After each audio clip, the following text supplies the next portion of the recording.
This is essentially not massively explained in the game and is something that you will definitely come towards as you edge towards the end game, as you finish the campaign and start to craft a few ultimate weapons and a few ultimate descendants, and ultimately want to maximise your builds out. To do that, you're going to need to learn about Encrypted Vaults, what they're all about, how to unlock them, where to find them, and how to really efficiently farm them. Now, like I said, this is going to allow you to boost any of your builds. It's going to allow you to maximize your favorite weapons. You're going to be able to bang in a ton of crystallization catalysts to maximize your module capacity on any of your descendants, and you're going to be able to bang in a few energy activators into your favorite weapons again to boost the module capacity and just extend the viability and potential DPS output of your favorite setups. So essentially, Encrypted Vaults, now these are located by using the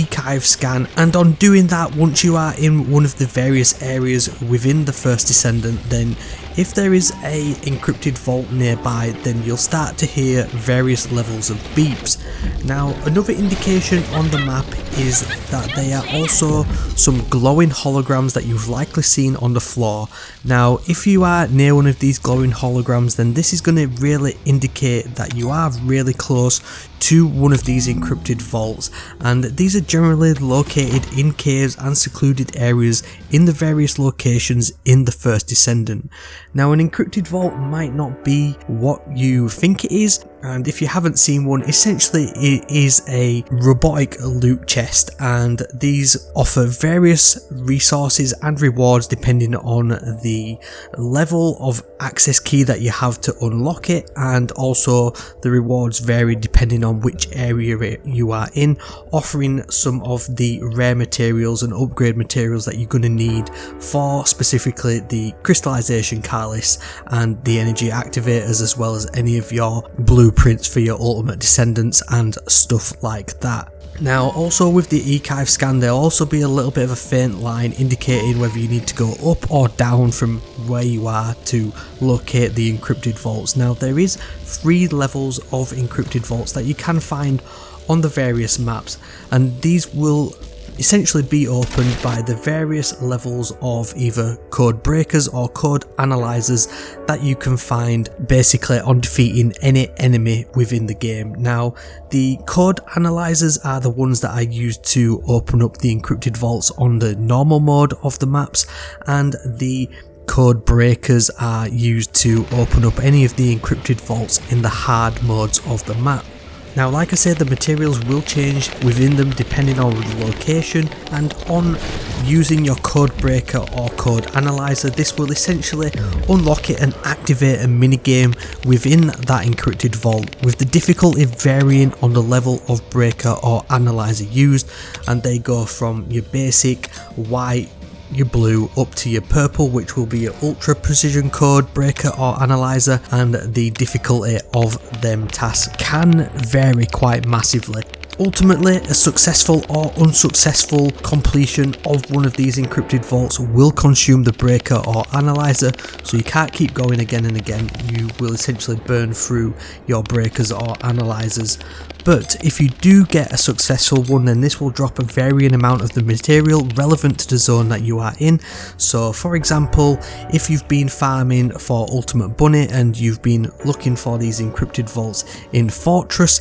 then this will drop a varying amount of mixed energy residue, which is going to be one that you're going to be wanting to farm in that area to maximize your ability to unlock Ultimate Bunny. Now, as an added bonus, and something that the creators of the game have added, is that the Descendant Enzo is perfectly set up to allow you to farm these encrypted vaults once you've got a ton of the various breakers or analyzers equipped. Now, Enzo does have a passive skill which is called Fire Supporter, and this essentially makes the security puzzles within the encrypted vaults a lot easier to do, especially on them ultra precision code ones, where without Enzo the limit of failure is really fine, whereas with Enzo, it will essentially make it a non-contest, and you'll be able to open up them ones and get the maximum amount of rewards out of them boxes pretty much every single time.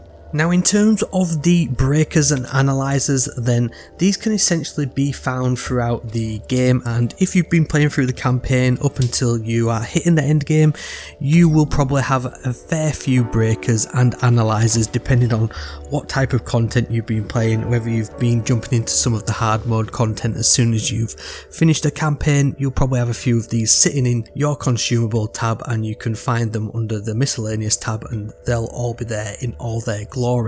To get these breakers and analyzers, then the higher the enemy density, then the better chance you have of dropping these. Then I think realistically the drop rate of any of these, no matter which mode you're playing, whether in normal or hard, is roughly about a 3 to 6% drop rate, given on the types of materials that you can get out of these encrypted vaults, which is high level endgame materials and also a ton of Kuiper shards as well. So the drop rate of around 3 to 6% is definitely going to be where it sits in terms of my experience of to how often these things have been dropping. This one's been going around for a fair while, to be honest, but everyone's favourite farm is the Sterile Land Anticipated Ambush Point. It is a good one, it's really easy to get to from the spawning point, but to be honest, I've also had moderate success in hard level missions in the fortress area itself, and essentially you just need to be at a mission within your normal or hard mode, depending on whether you want the analyzers or the breakers, somewhere where you can reset that mission without having to go too far away from the start point to defeat tons of enemies. So that there's tons of locations, whether that's in Echo, Swamp, Fortress, you know, anywhere that basically there is going to be a ton of enemies, whether that's attack, defend or scan areas. Then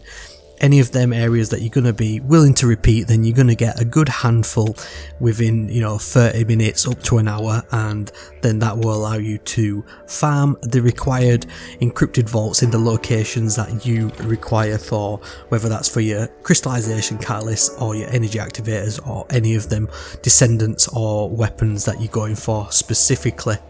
Now, the only real thing that you'd really need to know about farming the encrypted vaults in terms of once you've got enough code analyzers and breakers is that once you have effectively cleared an area, you used all your scanning, you found all of the encrypted vaults that are spawned in the various locations, they won't spawn back in until you essentially leave that area. So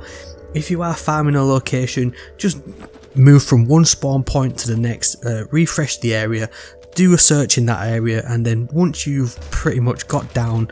which caves and which other locations on the side of the maps that the encrypted vaults spawn in, you'll be able to do a lap in, you know, roughly 5 to 10 minutes. You'll be able to unlock them encrypted vaults, get all the materials you need, and it's going to make your life a ton easier towards the end game in terms of setting up your perfect end game builds. I just wanted to break it down. It's not, like I say, massively explained in the game, and so hopefully this little guide in terms of encrypted vaults, how to find them, what materials you're going to be getting from them, and how to effectively and efficiently farm the code breakers and analyzers, I hope it helped you out just a little bit. I hope you did enjoy this quick little guide. I hope you found it helpful. If you want more First Descendant content, then you know what to do. Leave a like if you found this one helpful. Subscribe if you've been here before. Thank you very much for watching. Ultimate Bunny is one that we did a guide on recently. You're going to need a lot of this information to help you finalise the grind of that one. If you want to find out more how to quickly farm Ultimate Bunny,